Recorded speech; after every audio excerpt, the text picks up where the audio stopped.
I pledge allegiance to the flag of the United States of America, to the republic and one nation under God, indivisible, with liberty and justice for all. Approval of the agenda. Anybody have any changes they wish to make? None appearing. The chair would like to entertain a motion to approve the agenda as stands. Moved by Vice Chair Rowland, seconded by Commissioner Farnahoff. Looks fine. All those in favor say aye. Aye. Aye. All those opposed say nay. All right. Consent agenda. Healthcare claims, healthcare EFT claims totaling $67,676.36. Part B, healthcare EFT claims totaling $143,054.83. And Part C, claim vouchers 13292 to 13379 totaling $893,401.27. Chair would like to entertain a motion to approve the consent agenda.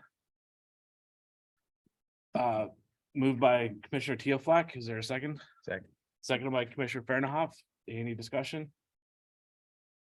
None appearing. All those in favor say aye. Aye. All those opposed say nay. All right. Approval of meeting minutes from February 7th, 2023.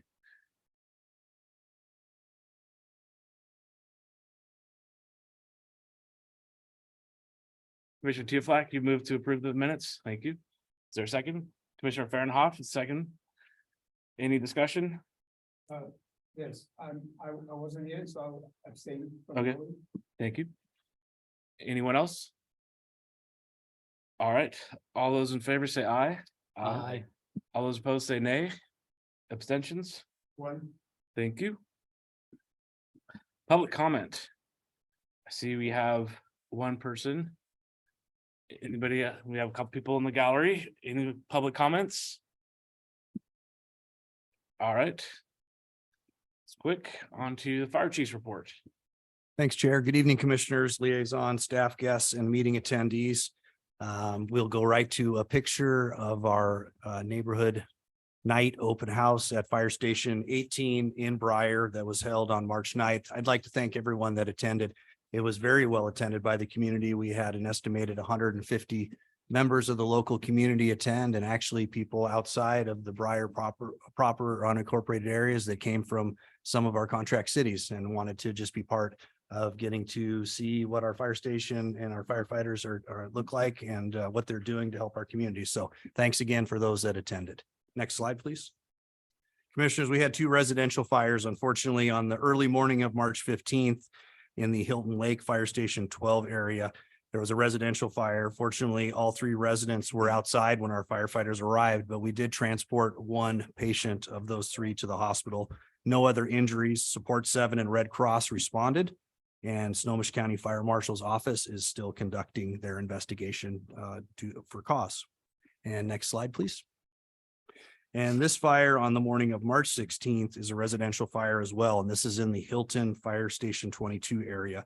4 adults and 1 child were home at the time, and fortunately they exited safely on their own just as our crews arrived.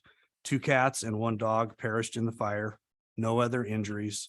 The fire started in a shed and flames extended up the side of the house and into the attic of the structure where you see that significant damage, where our crews did a nice fire stop what they could.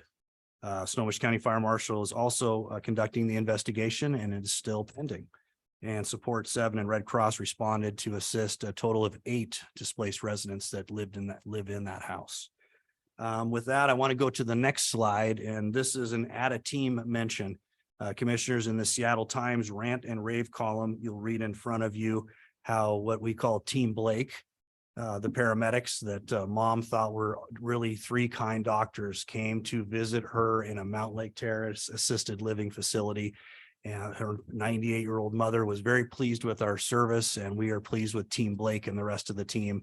They did such a good job that it was basically a doctor's house call at the assisted living facility. So great shout out to them. And with that, that concludes my portion of the fire chief report. There are some updates that Chief Eastman would like to add, and then we'll take it at the end. So some things we're bringing back from the meeting on March 7th. One of the things that we talked about was calendar invites for the board to, and I believe we've rectified that. I think the Leslie and her team will make sure that when invites are sent to what they normally do, that they've added Melissa Blankenship to that. So those can be forwarded onto the board to put on their calendars as they choose. And I think that's in progress. And so so in the future, you'll be seeing calendar invites on key things like fire open houses and those things. And we'll go from there. So that's been resolved. After the meeting, we talked about cybersecurity or cyber insurance. We got that information from CFO Bothwell and his team. And sent that to Melissa to send out to the rest of the board. So you should have gotten what our coverage actually is, either Wednesday or Thursday after the 7th meeting. And then the last thing is I know Chris and his team are looking for the third-party security audit with the cost and timeline. We were originally going to look at IS Outsource, but since they already work for us, doesn't make sense to have them do a security audit for a system that they already play in. And so Chris has been reaching out, but hasn't got anything back from anybody yet. CFO Bothwell did let us know that we actually did a security audit in 2021. And so part of that security audit was one third party came in and did.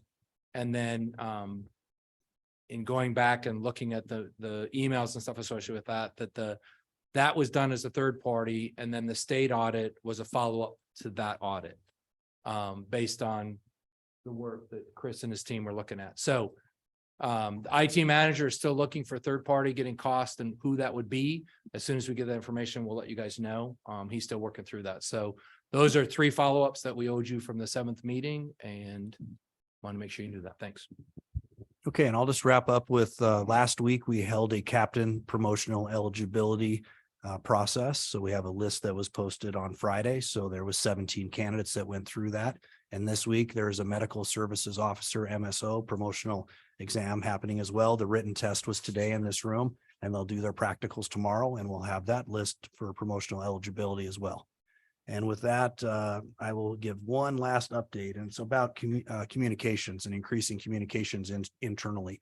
This morning, I was able to record with some help our very first South County Fire podcast to increase communications internally for our employee base, just to have something that they can listen to. And if they're just done with their audiobook for the day, they can listen to anytime, just to talk about where we've been, where we're at, and where we're heading as an organization. So with that, that concludes my fire chief's report for today. Welcome any questions from the board. Thank you. Thank you, chiefs. Any questions? Just want to say thank you for a good report. And I just want to say, way to go, Team Blake. So thank you. Union report. And looks like we have VP Armstrong. Good evening, commissioners, staff. Hope everybody's doing well. I don't think I have a whole lot today. On March, I believe it was 8 members of our fire department competed and completed the firefighter stair climb. And that was a good success for everyone. I'd like to congratulate the members of our department that have completed the captain testing process and are now on the list. And I guess prematurely congratulate the MSOs that will soon be on the list as well. Also, let me bring this up. I'd like to call attention to I believe it's Matt Nutbrock, who is a firefighter. Maybe he's a captain at Surfer, and unfortunately his daughter passed away unexpectedly. I believe she was a teenager, I believe still in high school. The local is sending our condolences, as well as any support that we need or that he would like. With that, that concludes the union report. I'd be willing to take any questions if you have any. Thank you, Matt. That is very sad news. Any commissioners have any questions or comments? All right. Thank you, Matt. Thank you. Thank you. Unfinished business, on to the Sound Transit Linwood Link extension for discussion with DC Wells and Chief Hovis. Thank you, Chair. Good evening, Commissioners. I haven't been in front of you to give you an update on Sound Transit since May of last year, so it's a pleasure to be back. It's been a busy couple of weeks, actually. Our team has had quite a few meetings with Sound Transit, and I describe all of them as very productive. The scope of what I'm going to give you tonight is really directed at training, however. But the one positive thing I'd like to tell you is I was having a conversation last week with Randy Harlow. He's the executive director of the Linwood Link extension.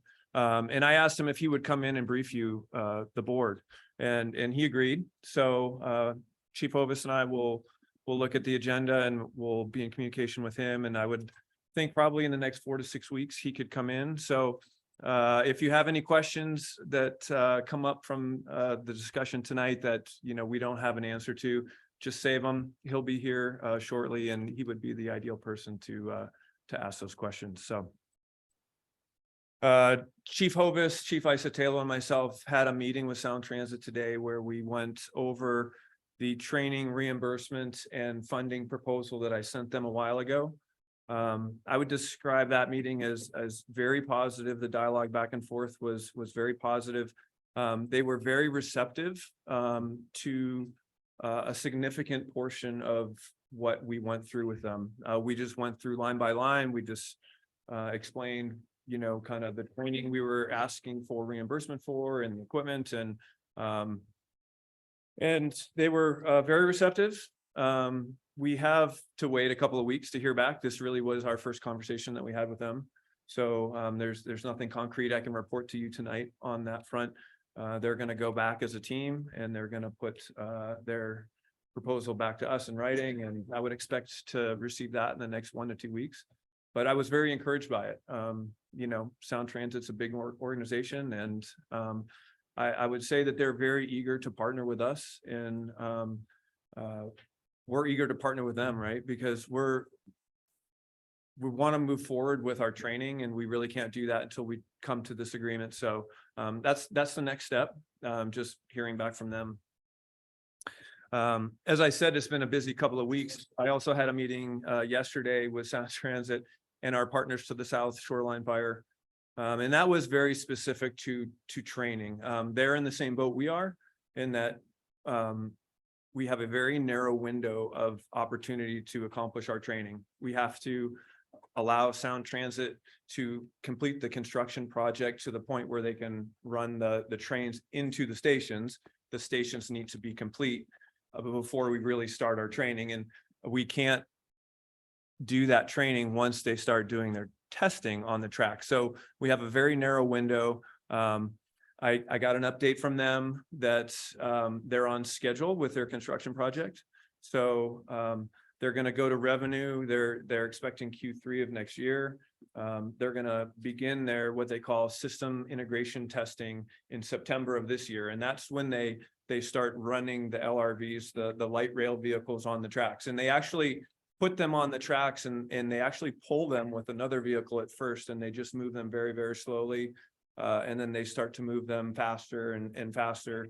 And so, you'll see in the fall, and then for sure come January, you'll start to see trains running up on the tracks. There won't be ridership on the trains, but you will start to see that. So it's important for us to coordinate with Sound Transit so we can complete all of our training prior to them starting to run those trains on the tracks. And we're on track for that. We're, no pun intended, we're on schedule to complete that training before they start that testing. And I'm very confident that we will get that done before September.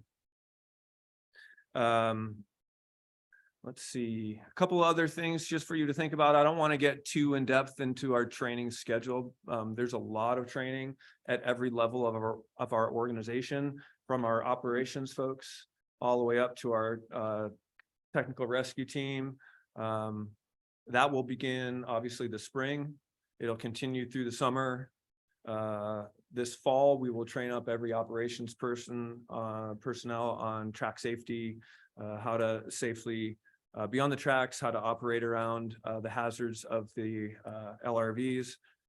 And then come January or February, they are proposing a full-scale exercise, and that will involve not only South County Fire, but our partners to the south shoreline, North Shore, law enforcement, hospitals, SNOCOM, DEM. This will be a very, very large exercise. So we're anticipating that being somewhere in the January to February timeframe in that pre-revenue service. And then it's full speed ahead in the fall, Q3, where they go to revenue. So that's in a nutshell kind of where we are when it comes to training. And if you have any questions for me, I'd be glad to take them now. Thank you, DC Wells. I just have one question in Yeah. that. What is the today? What is the date that you would start training? If it's That on we'll start schedule? training. Yeah, if it's on schedule, I'm just curious what the date is. Well, I don't have a date. We've actually, our training has begun 2 years ago. We've been pushing out training quarterly. Our hands-on training right now will most likely be in May. Okay, thank you. Yep. Did you have a question? Look like you. I did, Chief. Is Yeah. there any discussion, because this affects more than just our jurisdiction? I mean, it's region wide, it's spreading over to Bellevue, all sorts of locations. Is there any discussion about creating a training prop somewhere regionally where we could actually send folks year round without having to shut down or wait for the train to Yeah. do something strange? That's a great question. The operations and maintenance facility, the OMF, right now there's one, the closest one to us is in Bellevue, OMF East. They are planning one in the north.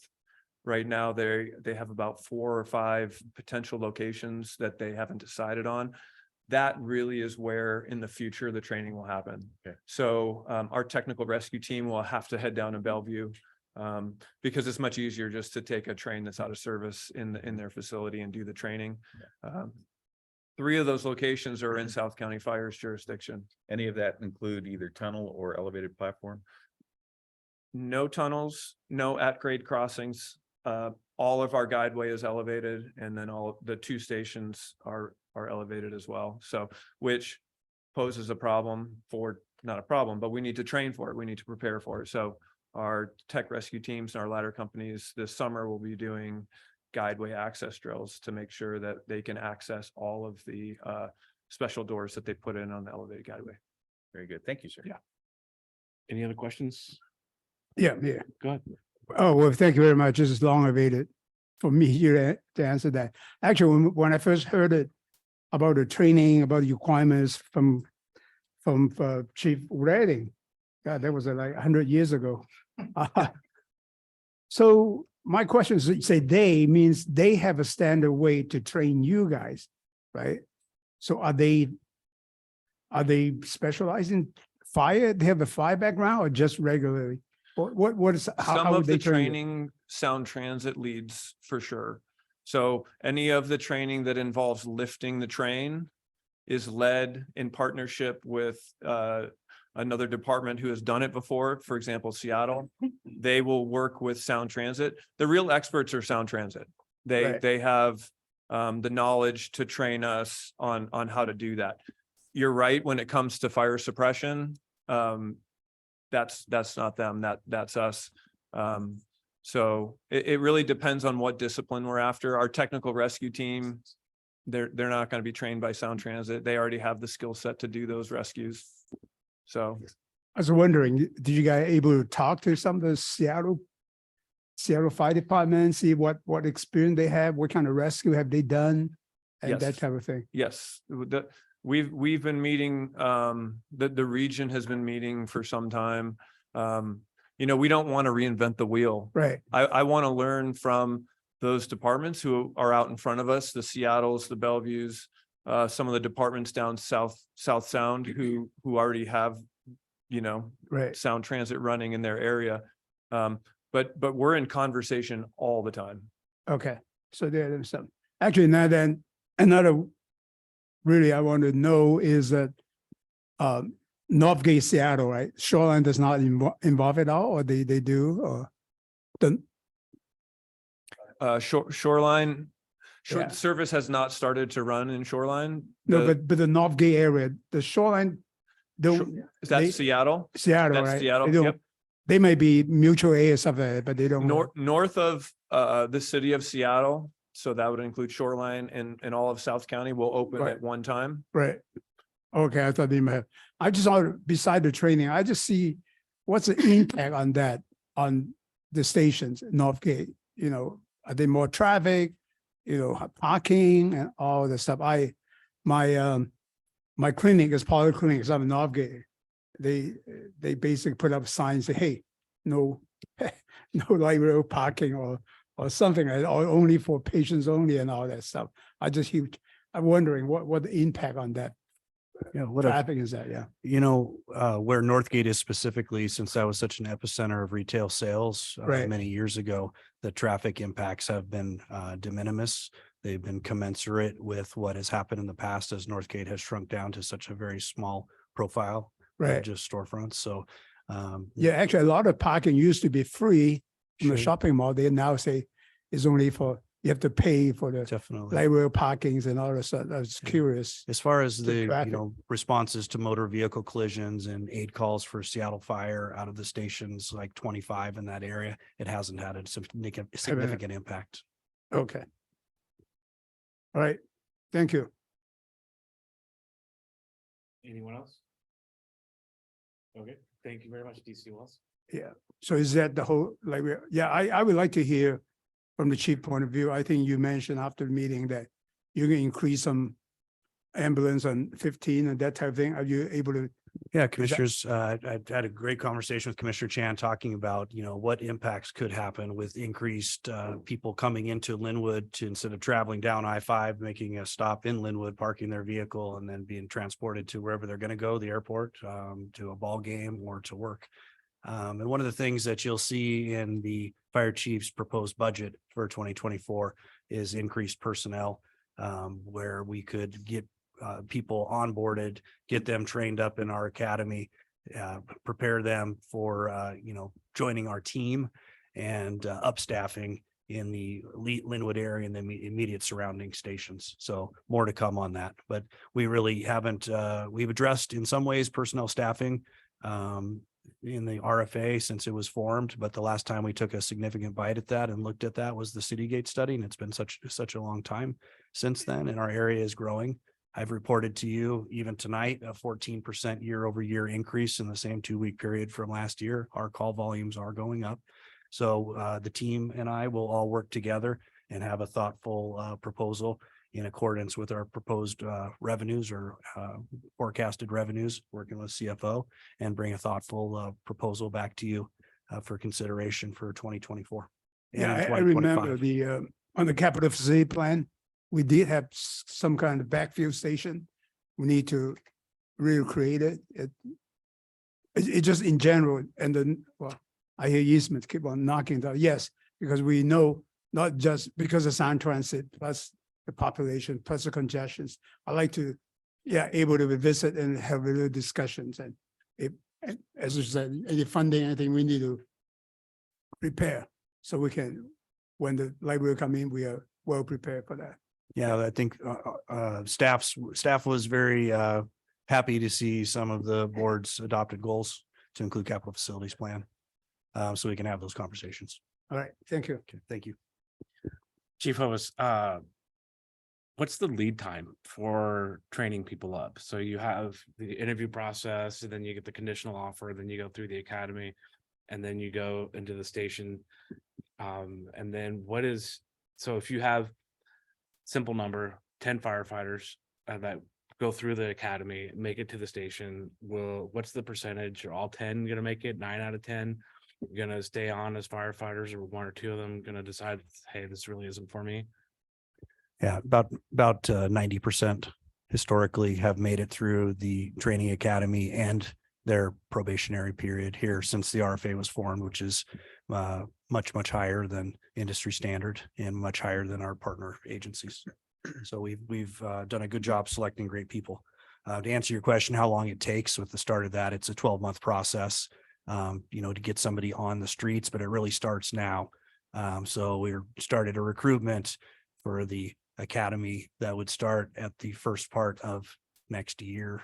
I mean, that's really what we're looking at for generating lists. So we've got recruits in the academy now. We'll start recruitment now. They would start in the fall in August, graduate academy in late December, hit the streets in January.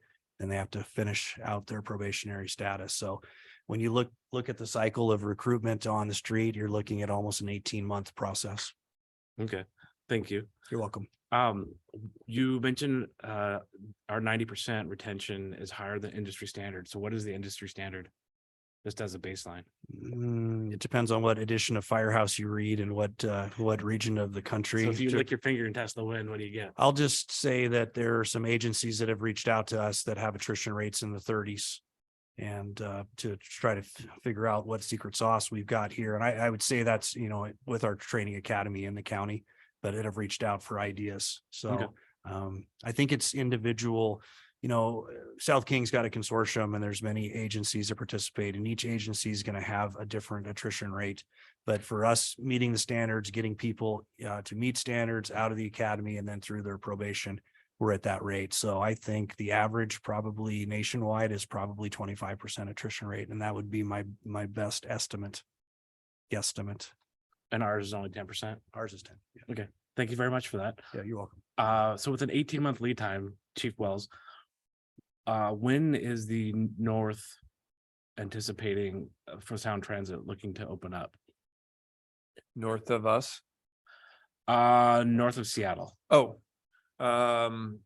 July of 24. Okay, so we're right July, about August. that 18-month. We need to make a decision sooner than later. We call that our winter spring academy of 2024. That's that bolus of people that would be at least out of the academy. They can be on probation, but that's that increase, talking about what Commissioner Chan's mentioning and having that cycle. So those lists get generated continuously by our HR team. So we just did a recruitment to have our next bolus of Okay. people for the fall. Thank you. I was just trying to Yeah. think backwards that, hey, this is the target. We got this, big significant activity going on here. Let's work backwards and kind of see Definitely. where we're positioning ourselves and what adjustments we need to make sooner than later. It's a great question because it walks us through what our mindset is as an administrative team. So we're thinking that way, just as you are. Thank you very much. Commissioners. Any other questions? I just want to make an observation. When I went through the fire academy, I had a guy with almost a drill sergeant hat yelling and screaming at me. And not long ago, Chief Wells and Chief Maxwell and I went over to the training tower and they were playing music and they were having just a great time. And when you speak of secret sauce, I think you hit the nail on the head.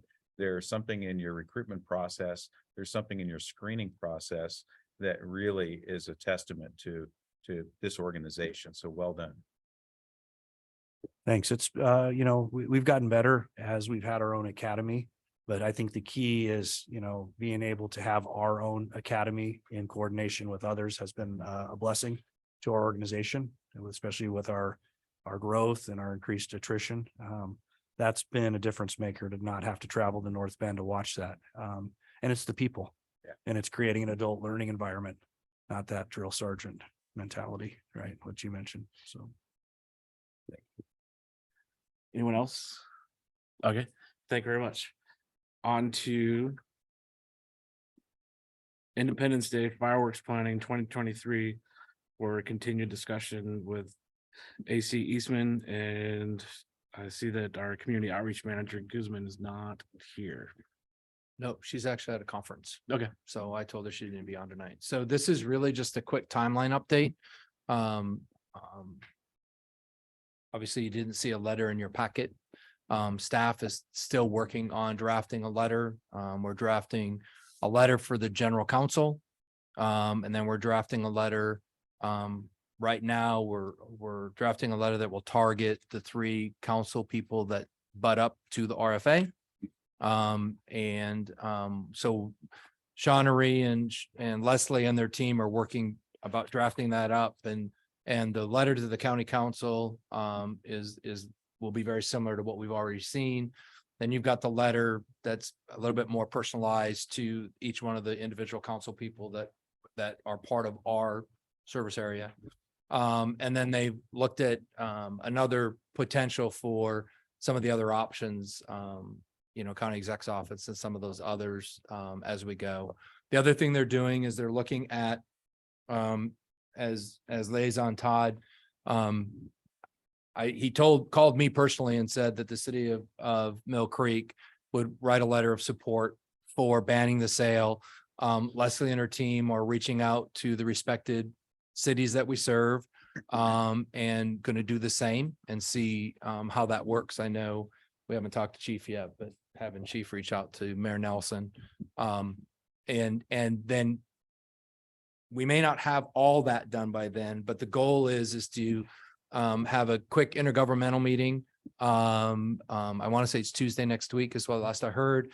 And give a first pass at the letter to do any big misses that staff made, put those in the packet, bring those back forward for the meeting on the 4th. At least the one to the county council as a whole, the 3 to the individual council folks that are part of that serve the RFA, with the hope that we get consent for Chair Daniels to actually sign and staff would be in a position to hand deliver those Wednesday and Thursday, first week of April, and then see where things go from there. Along with all that is some of the conversations, working with the county council folks and see who we can get into the county system and what committees. Leslie and Shawnery have done work to know which councils are the chair of which committees and which one may make sense. And so there's a lot of things that are still being worked through based on once the letters drop and then following conversations about how that works. And then if we can get a council person that is agreeing to take and maybe work it within and then work with them on how we do the letter to the full council and make sure that we don't do a full council letter and then have adverse effects on what we want to do working within the council. So there's a couple of things that we would, once the letters are approved by the board and get submitted to the folks, then for us to see what the game plan is after that. And then shortly thereafter, start making, when would be the right time to go in front of council, to give the letter and do our 3 minutes at the podium for what we historically have done.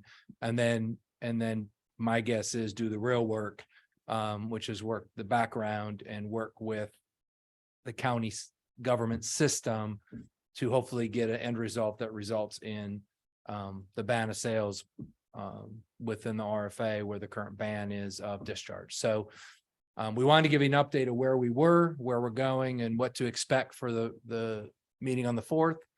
And they'll be in your packet. So you'll be able to review those before the meeting. So that's a brief update of where staff is currently with that agenda item. Thank you. Okay, and I'll just add that I spoke with Sheriff Fortney and he'd like one more week to get back to me on the consideration to have deputies enforce the no fireworks zone for this Independence Day. So should hear something by the end of this week or the first part of next week, and we'll give an update within the packet for our next meeting. Thank you. That's it. Commissioner Chan, you have your hand up? No, Commissioner Chan, Oh, okay. you gotta turn your mic on. No. Yeah, just share what's happened to our Rotary Club today. So I got a chance to, I clearly saying that I'm just one commissioner here. And I said, I saw in Walmart, they have, overtime sheriff in here. And I just questioning what is your staff situations in here, because last year they were short of staff. And he said that he's much improved this year. So he will, of course, he mentioned that you and he is a buddy. You were the union guy and he was a union guy. And definitely, and That is true. yeah, I didn't realize he was brought up in Bryant, so he moved the whole area. And then Megan Dunn, one of the council members, is also a Rotary member. So she was there. So he said he would try his hard to work on it. So That's great. let you know that. Thank you for that. Thank you. Good news. Liaison Todd? Yeah, thank you. I spoke to both Chief and Chief Eastman offline on this, but I'll reiterate, Mill Creek would like to help, I believe. You understand that the timing part of it, if there's a way we can jump on and help in the timing, it sounds like you're trying to get a letter to council members by the 4th of April, so we better jump on something real quick. If you guys would feed us language, simple language that we would put in a letter that I could get our council to consider and approve, be happy to try to help do that. I think if we can speak with a unified voice, it will help. But I recognize your time frame is kind of short, so let's talk afterwards, see if I can help you get something going. Yeah, and I think Leslie and Shawnery can help with that, because I would assume that would be very similar requests. And so I know, I think she was busy today, but I think that conversation with making those calls starts tomorrow.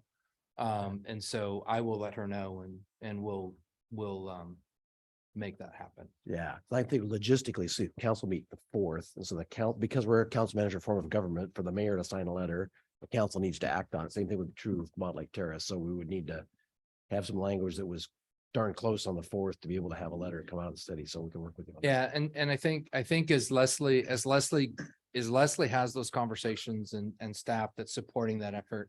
And if we find that if we delayed a week, we would have 4 of the 5 city letters, we will be able to bring that back to the board on the 4th, and we can have a conversation about what that looks like. And we have talked about internally of doing our letter and then providing the support letters following. So there's a couple different options that we've been looking at. I think one of the things we'd like to do is get in front of them sooner than, like, I think what we've done in the past is we get closer to the 4th of July. If we get a little bit ahead of time, it may help the conversation and maybe get a little bit more engagement down the road. So we've been looking at several of those things. So depending on what they find out, we'll adjust accordingly. And if we can make a couple of them happen at the same time and a couple follow up, I think Leslie and Shawnery have a pretty good game plan to be as expeditious as we can, and at the same time thinking about all those other pieces, because it can be a lot of moving pieces. Yeah, thanks. I'll say if there's a time and place where the agency is making a pitch face to face at the microphone, let us know. Maybe some of our electeds go up there, because it's tough for a constituent, we've got the same constituents for the county council and the city council and the fire authority. And if you're saying something, it's a little harder for them to ignore it. So I'd love to have, if the people want to help them, help. Thanks. Critical mass. Thank you. Commissioner Fernhoff and then Vice Chair Rowland. Yeah, I just have a question. It sounds like we're pursuing letters individually and so on and so forth. I think I may have mentioned this in the past. Some Southern California jurisdictions who are really plagued with this on an extraordinary level will declare some sort of proclamation and have signatories to it from various jurisdictions that say we agree with this proclamation of sustained heightened threat, emergency, these kinds of things, versus individual letters. In other words, it's almost like putting the seals of each one of the jurisdictions on a singular document that is then presented because it has a greater weight. Is that something that's been considered? I know we talked about it the last meeting. Yeah. I don't know. I don't think we're familiar with that. I mean, I'll talk to Leslie and see what that would look like and how we would do that. I mean, we're open for all options. And if that may, quite frankly, that's a little bit easier than having a letter drafted from each individual one. At the end of the day, if they all agree to the language, it can take our language and do you agree? Exactly. And do it that way. I think that's a hugely viable option, and we'll discuss with Leslie and her team and let her run with it. And so we'll see. Thank you, Chief. Yeah. Liaison Todd, looks like you want to respond. Yeah, I'll say the counter argument is we've been familiar with the community transit. It's often hard to get that many cities to agree to set a language because of this parallelism. So sometimes you're better off to say 8 letters look kind of the same, but each have an individualized message. Also carries weight when you go to the federal legislature that they just couldn't pull off. Even community transit with all their resources couldn't pull off getting Mill Creek and Montlake Terrace and Arlington to all agree a language.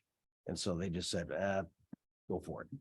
So I think we're happy to support. I think Mill Creek, I'm speaking out of my area, but I think we're happy to support it. If you could pull that off, that's great. And maybe you've got a small enough number you can do it. But I have a feeling that Briar and Montlake Terrace and Edmonds are kind of busy also.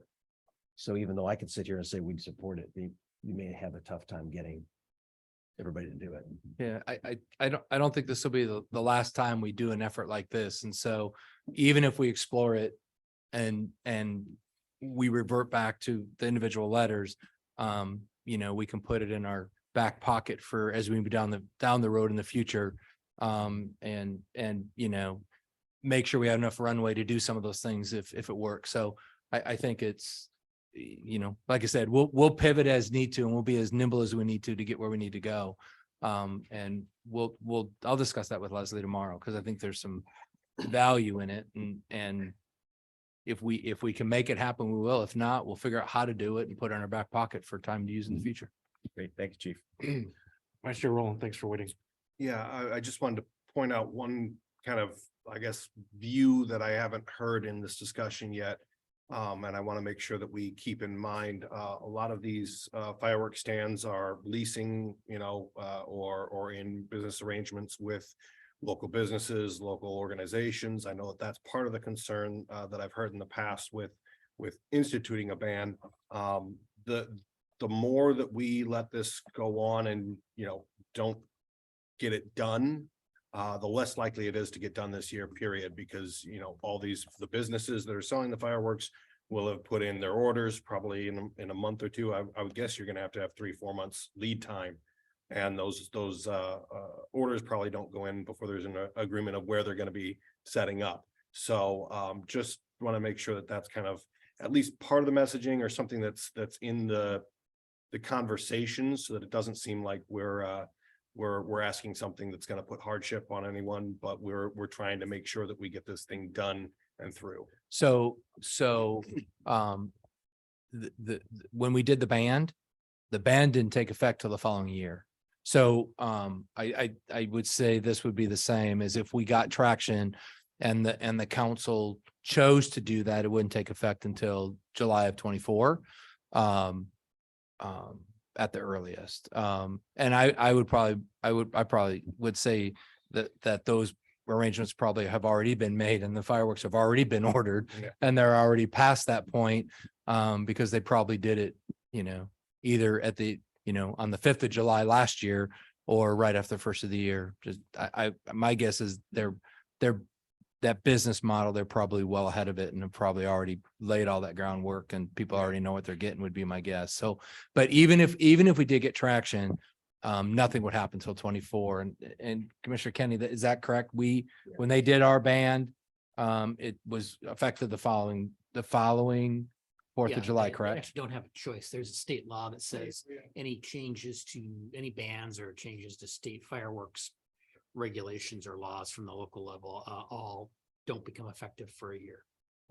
I just want to make sure that not only we're thinking about it, but constituents that I know last week we had one come and speak about it, that they understand and have their expectations set properly, and don't expect us to be able to move the mountains when they can't be moved until, next year. So. And I think that's actually good to bring up, because we have a page on the website that deals with fireworks, and we utilized it, and that would be a very good place to put the fact that whatever action's taken and wherever we go, based on state law, it can't be enacted for 12 months, right? I mean, we have places where we can do that are on our website that the folks that are very familiar with the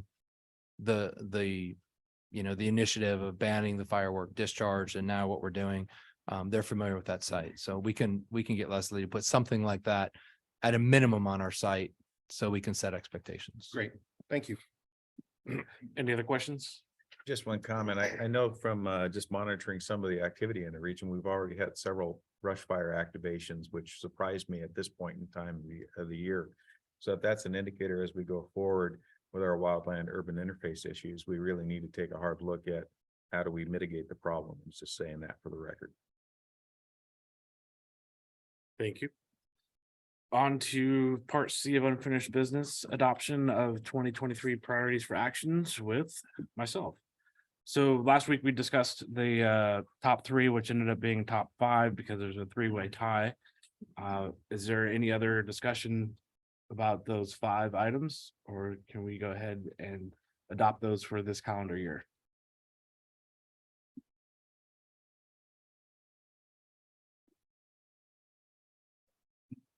I have no discussion on, as anybody else. You got to turn your mic on still. There we go, it's red. I do not, if no other have any, I would like the motion for the adopting the top five. Topic, top five, Priorities. included in our priority. Thank you. Commissioner Chen has made a motion to adopt the top five 2023 priorities for action. Is there a second? Second by Commissioner Teoflack. Any further discussion? None appearing. All those in favor say aye. Aye. All those opposed say nay. All right, motion passes. Thank you very much.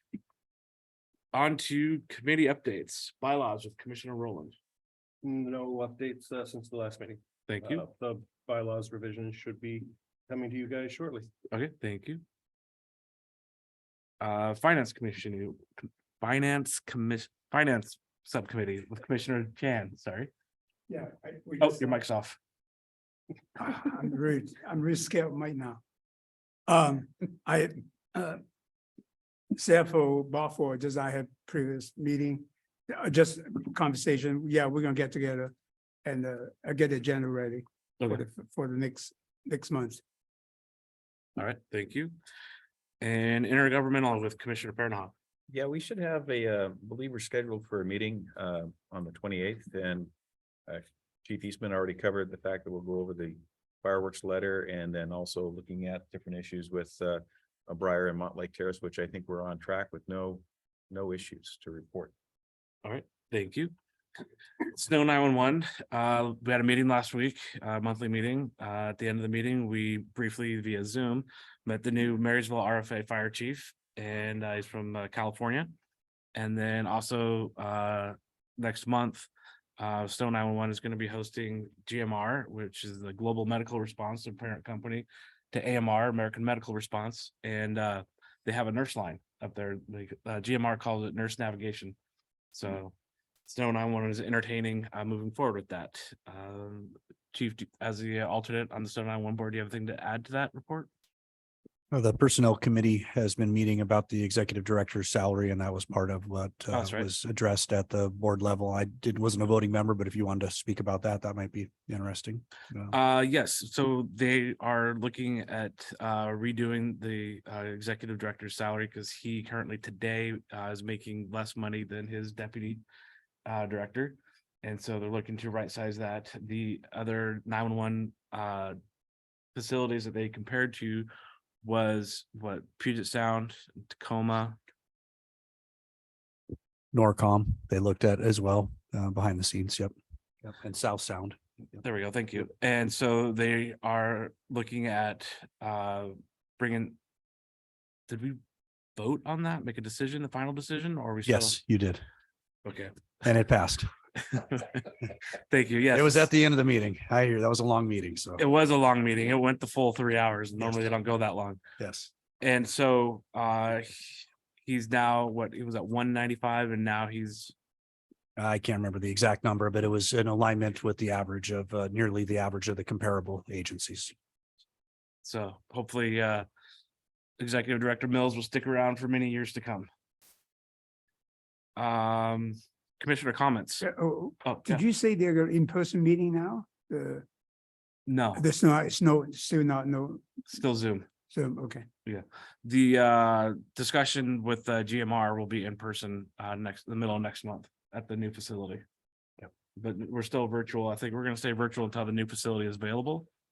That's my understanding as well with the virtual option. I think that people have started, especially that large of a board and it being regional, people's busy schedules and an 8:30 start time, that it just seems like there's a lot of people that want that option at the Snow 911 board now, but people do want to get in person as well. So some sort of a hybrid mechanism.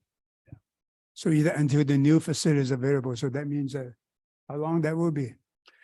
Ooh, boy. 12 months? Director Mills gave an update. It wasn't that 12 to 16 month time 12 to period for 16 the month. tenant improvement to be completed. Okay. Yes. Thank you. Commissioner comments? Any comments, commissioners? Commissioner Chan? Well, I think these comments I always said that I'm really report to the public. So these comments really to the upcoming to the citizen, to the voters of Briar and Monarch Terrace. I think in the year of the voter, they're facing an annexation decision. So I hate the word annexation. It sounds like we want to bring them to our world. I think on the opposite, we are your department. I'm this like complete from a commissioner point. One the commission, I'm not represented, but so as from my opinions that if we are there, fire department, we should align with the visions and cultures possible. We cannot have, because most of the city have every single department, cultures and fire department is just one of the department. So we cannot have basically all the department, police department in one culture and sub-county fire completely different culture. So I thought I would like to see, if I were the sub-county fire intergovernment committee, I would really develop a message to them that, we are be part of your fire department. A good example is attending the sale of the city of Linwood. The theme of the day at that time, the celebration March is a Women's Month. They have honoring all the women who have made significant contribution to Linwood, including our Shawnery, and go on the stage and celebrate that. And I think that is a very good example. I think we should really take some of the cultures in there. And I know that Linwood kind of started kind of this from prior mayor, Nicholas Smith. And she was really good on talking about inclusion, diversity, a friendly place to welcome everyone. I think they have a card basically in all different languages saying welcome. And I think that is a pretty, good way. I mean, my opinion is welcoming. And then he said, if we were the fire department, I think we should be kind of part of the cultures in there. We can, as it is, the station wise. When I know last time when I mentioned diversity, there's a question, are we lower standard to recruit people? Actually, I don't like to use the word diversity anyway. It just looks like someone is less qualified, less everything. And I don't like the word people of color too, because white is color too. I mean, to me, I should be colorblind. So I'm just example, when Jackie Robinson was allowed to play in the regular baseball, I don't think the baseball had lowered the standard. On the opposite, the standard have gone up, right? Because you basically, you capture 100% of the population. I have to say, as a male, I've been lucky. Even we are competing only 50% of the population. When I started my accounting firm career, there's a very, very few women, lady, to be accountant there. And actually, I still remember the office manager. Of course, she was like 50 years older than me. And she told me when she started, she wanted to be accountant. But the partner at that time told her that, oh, we don't have women as accountant. So she become the secretary. He said, you want a career. And she became a very good office manager and a secretary in there. So what I'm saying is that I think, actually, this morning when I read that Snohomish County adopting the March as being Women's Week, Women's Month, and we didn't do anything in here. Actually, Chief Officer, if you don't mind, I know that I think you mentioned your aunt was one of those women. You want to expand on that, and the female to fire department can inspire you and all Yeah, that. part of a first big group of Seattle firefighter women that were hired. There's her and 7 others in the early 80s. Yeah. Yes. So she's a pioneer. She's She def- wasn't, I mean, it wasn't that long ago, right? No, it wasn't that long ago. She was, yeah, it was definitely a pioneer. That's for sure. So, and kind of was up against the time, a little bit of an artificial gender-based class ceiling. There had been some women that came before her, but she was certainly a trailblazer, her and her cohort that went through. But she only not inspire other women, but inspire you. Oh, Right. definitely. Yeah, definitely. Definitely. She was definitely a role model. Yeah. So I don't know, it's too late for us to make a resolution, or anything, but I just want to acknowledge that, we really should honor March as the Women's Month. So. Thank you, Commissioner Chan. Any other commissioners? Yeah, I do. Oh, Commissioner Farnoff, go ahead and turn your mic on. Yeah, I just wanted to say thanks to the staff again for all that you do and the presentation that you had, Chief, about the crews out in the field. Fast knockdown on 2 of those fires, outstanding. I really appreciate everybody who's watching and who's doing a great job. And I want to thank Ms. Coyne this evening for bringing such a lovely cake. And for those that have not gotten their cake, you better, or you'll end up in the hospital if you don't get a piece. So thank you. Thank you, Commissioner Farnoff. Any other commissioners? All right. Yesterday I went and checked out Ready Rebound Vitality with the part of the chief's budget this last year was for Ready Rebound. And then they added this component called Vitality where they track your movement and then they help you with some of the exercises to do better movement so you put less strain on your body and move properly. And they have videos to do that. And they also have an application for Android and iOS for you to do it from your phone. And you can interact with their trainer via the app. And so I think it's a great opportunity. I was thankful that being part of the fire department, I was able to go down there and check it out. And I'll be moving forward with that program myself. So I know that on Friday, a bunch of the firefighters from here from HQ will be going and really recommend it. I learned that the gentleman in charge is a jujitsu guy. And so he goes to a jujitsu facility here in Seattle. And he also was wearing a UFC hooded sweatshirt. So he has little sensors, 6 of them, 2 on my back and 1 on each shin to determine balance and so forth and movement on one leg and so forth and hopping above a credit card. So the height of a credit card, so it's like that big. Also, we have some upcoming events. We have on Thursday the 13th in Mount Lake Terrace, Saturday, May 20th in downtown Edmonds for open houses. I did check on my phone and I do have a tentative calendar event for that. Please do mark if you're planning on going, because if there's 4 of us, then we do need to have Melissa make that a special meeting.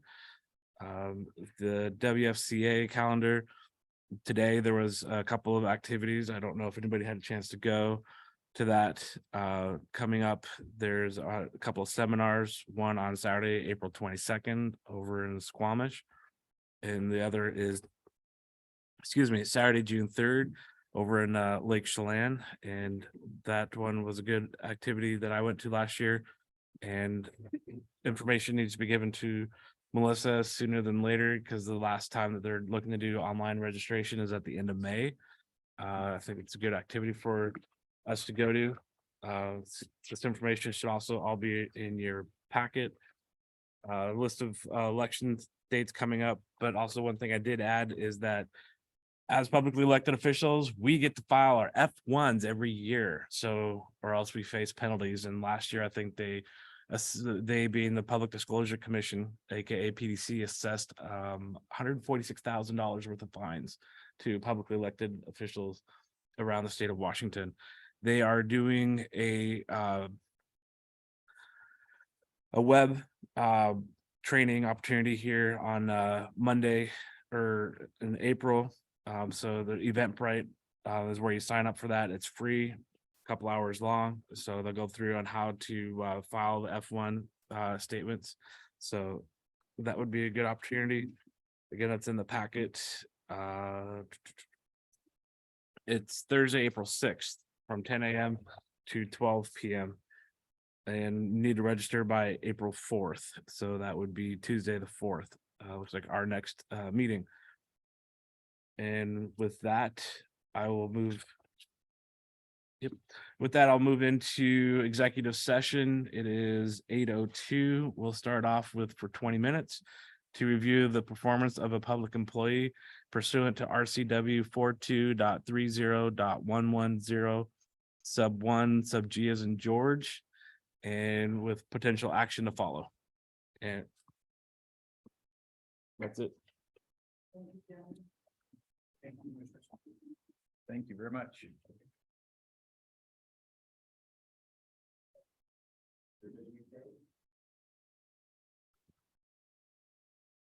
Executive session is extended by 10 minutes.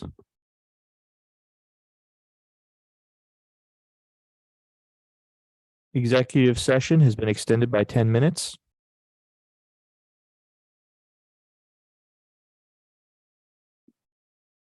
Executive session extending by 5 minutes. All right, we are returning from executive session and we are going to make a decision. Is there a motion to be made? Yes, Mr. Chair. Can you turn the mic on? Yes. There we go. Microphone's on. Yes. I move that we pass the resolution numbers 03212023-9 with the amendment so that the last clause there where it says the board increases Mrs. Blankenship's salary by a ...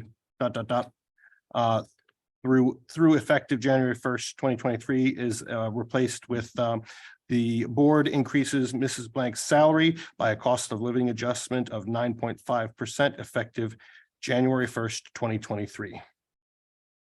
Is there a second? Second. Oh, second by Commissioner Kenny. Is that right? Yes. Okay. Any further discussion? All right, seeing none, let's go to a vote. All those in favor, say aye. Aye. All those opposed, say nay. Any abstentions? Motion passes. And with that, I adjourn the meeting at 9:16. Thank you, Chair.